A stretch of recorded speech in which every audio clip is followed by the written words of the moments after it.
জয় যিশু। আজ ২৭শে জুন মাতা মণ্ডলীতে পালন করা হচ্ছে যিশুর পরম পবিত্র হৃদয়ের মহাপর্বদিন। প্রথম পাঠ প্রবক্তা এজিকিয়েলের গ্রন্থ হতে আজকের বাণী পাঠ ৩৪ অধ্যায় ১১ থেকে ১৬তম পদ। প্রভু ভগবান নিজেই অসীম স্নেহের সঙ্গে তার মনোনীতদের প্রতিপালন করেন। স্বয়ং প্রভু ভগবান এই কথা বলছেন, দেখো, এখন থেকে আমার মেষগুলির খোঁজ খবর আমি নিজেই রাখব, নিজেই চোখে চোখে রাখব তাদের। পালের মেষগুলি যখন এখানে ওখানে ছড়িয়ে থাকে, তখন তাদের সঙ্গে থাকা মেষ পালক যেভাবে তাদের চোখে চোখে রাখে, তেমনি আমিও নিজের মেষগুলিকে চোখে চোখে রাখব। সেই ঘন কুয়াশা ও অন্ধকারের দিনে যেসব জায়গায় তাদের ছড়িয়ে দেওয়া হয়েছে, সেখান থেকে আমি তাদের উদ্ধার করে আনব। তাদের আমি অন্যান্য জাতির মধ্য থেকে বের করে নিয়ে আসব, জড়ো করে আনব অন্যান্য দেশ থেকে। তাদের আপন দেশের মাটিতেই আবার ফিরিয়ে আনব আমি। তাদের প্রতিপালন করব ইসরায়েলের পাহাড়ে পর্বতে, যত নিম্ন ভূমিতে, দেশের যত বাসযোগ্য স্থানে। ভালো ভালো চারণভূমিতে রেখেই তাদের প্রতিপালন করব আমি। ইসরায়েলের যত উঁচু উঁচু পর্বতেই থাকবে তাদের তৃণভূমি, আর সেই সব ভালো ভালো তৃণভূমি হবে তাদের শয়নের স্থান। ইসরায়েলের পাহাড়ে পর্বতে তারা চড়ে বেড়াবে ঘন ঘাসের চারণভূমিতে। আমি নিজেই আমার মেষগুলিকে প্রতিপালন করব, নিজেই তাদের দেব শয়নের স্থান। এ কথা শোনাচ্ছেন স্বয়ং প্রভু ভগবান। যে মেষটি হারিয়ে গেছে তাকে খুঁজতে যাব আমি, যেটি দল ছাড়া হয়ে পড়েছে তাকে দলে ফিরিয়েই আনব। যেটি আহত হয়েছে তার ক্ষতস্থান আমি বেঁধে দেব, যেটি রুগ্ন তাকে সুস্থ সবল করে তুলব।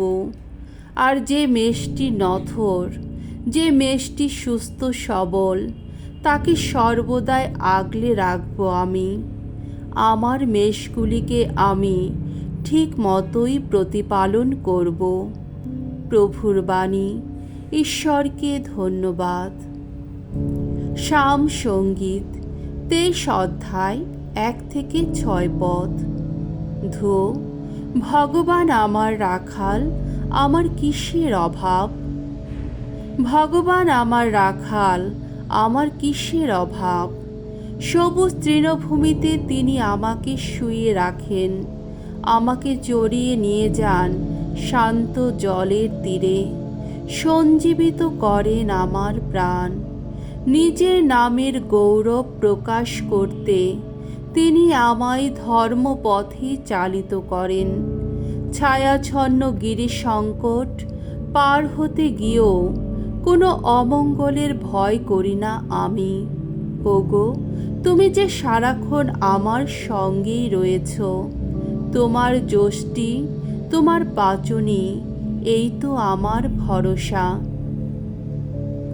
ওগো, আমার জন্যে তুমি সাজাও অন্নভোজ, আমার মাথায় মাখিয়ে দাও সুবাসিত তেল। আমার শত্রুদের চোখের সামনে আমার পান পাত্র হয় উচ্ছ্বলিত। আমার সারাটা জীবন ধরে তোমার কল্যাণী করুণা আমার নিত্য সঙ্গী হবে। ভগবানের গৃহে বাস করব আমি, জীবিত থাকব যতদিন।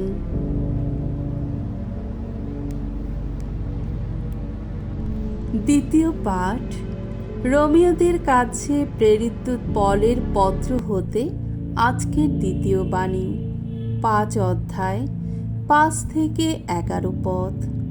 ঈশ্বর আমাদের প্রতি তার ভালোবাসা এতেই প্রমাণ করেছেন যে আমাদের মতো ভক্তিহীন মানুষের জন্যে তিনি তার আপন পুত্রকে তুলে দিয়েছেন মৃত্যুর হাতে। প্রিয়জনেরা, স্বয়ং পবিত্র আত্মা যিনি আমাদের কাছে ঐশ্য দান, তিনি আমাদের হৃদয় ঈশ্বরের ভালোবাসায় পরিপ্লুত করেছেন। আমরা তখনও দুর্বল, শক্তিহীন ছিলাম। সেই তখনই তো খ্রিস্ট নির্ধারিত সময়ে আমাদের মতো ভক্তিহীন মানুষের জন্যে প্রাণ দিয়েছিলেন। এমনিতে ধার্মিকের জন্যেও কেউ সহজে প্রাণ দিতে যায় না। অবশ্য যোগ্য মানুষের জন্যে কেউ প্রাণ দিতে সাহস করলেও করতে পারে। ঈশ্বর কিন্তু আমাদের প্রতি তার ভালোবাসা এতেই প্রমাণ করেছেন যে আমরা যখন পাপী ছিলাম তখনই খ্রিস্ট আমাদের জন্যে প্রাণ দিয়েছিলেন। কাজেই এখন তার প্রাণ বিসর্জনে আমরা যখন অন্তরের ধার্মিকতা ফিরে পেয়েছি, তখন তারই জন্যে আমরা যে ঐশ্য ক্রোধের হাত থেকে রেহাই পাব তা আরও কতই না সুনিশ্চিত। কেননা আমরা যখন ঈশ্বরের শত্রু ছিলাম তখনই তো তার পুত্রের মৃত্যু বরণের মধ্য দিয়ে আমরা তার সঙ্গে পুনর্মিলিত হয়েছি। তাহলে তার সঙ্গে পুনর্মিলিত এই যে আমরা যে একদিন তার পুত্রের জীবন শক্তিতে পরিত্রাণ লাভ করব তা আরও কতই না সুনিশ্চিত। শুধু তাই নয়, যার জন্যে আমরা এইভাবে পুনর্মিলিত হয়ে ধন্য হয়েছি, আমাদের সেই প্রভু যীশু খ্রিস্টের কথা স্মরণ করে আমরা তো এখন ঈশ্বরের এই মহাকর্মের জন্যে গর্ব করে থাকি। প্রভুর বাণী। ঈশ্বরকে ধন্যবাদ। বাণী বন্দনা। জয় জয় প্রভুর জয়। আমি প্রকৃত মেষপালক। আমি জানি আমার মেষগুলিকে, তারাও জানে আমাকে। জয় জয় প্রভুর জয়। লূক রচিত মঙ্গল সমাচার, 15 অধ্যায় 3 থেকে 7 পদ। প্রকৃত মেষপালকের সবচেয়ে বড় আনন্দ হারানো ভেড়াটিকে ফিরে পাওয়া। যিশু একদিন ফরিসীদের লক্ষ্য করেই এই উপমা কাহিনীটি বললেন। মনে করুন, কারো 100টি ভেড়া আছে। এখন সে যদি এদের একটিকে হারিয়ে ফেলে, তাহলে বাকি 99টিকে প্রান্তরে ফেলে রেখেই সে কি তার খুঁজে ঘুরে বেড়ায় না? ওই হারানো ভেড়াটিকে না পাওয়া পর্যন্ত তাকে খুঁজে পেলে সে মহা আনন্দে তাকে নিজের কাঁধে তুলে নেয়।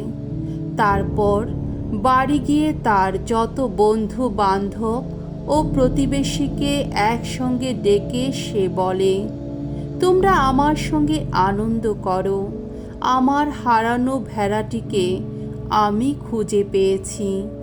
আমি আপনাদের বলছি, তেমনিভাবেই যাদের মন ফেরানোর প্রয়োজন নেই, এমন 99 জন ধার্মিককে নিয়ে স্বর্গে যত আনন্দ হয়, তার চেয়েও কিন্তু বেশি আনন্দ হয় যখন একজন পাপী মন ফেরায়। প্রভুর মঙ্গলময় বাণী। খ্রিস্ট প্রভু তোমার প্রশংসা হোক।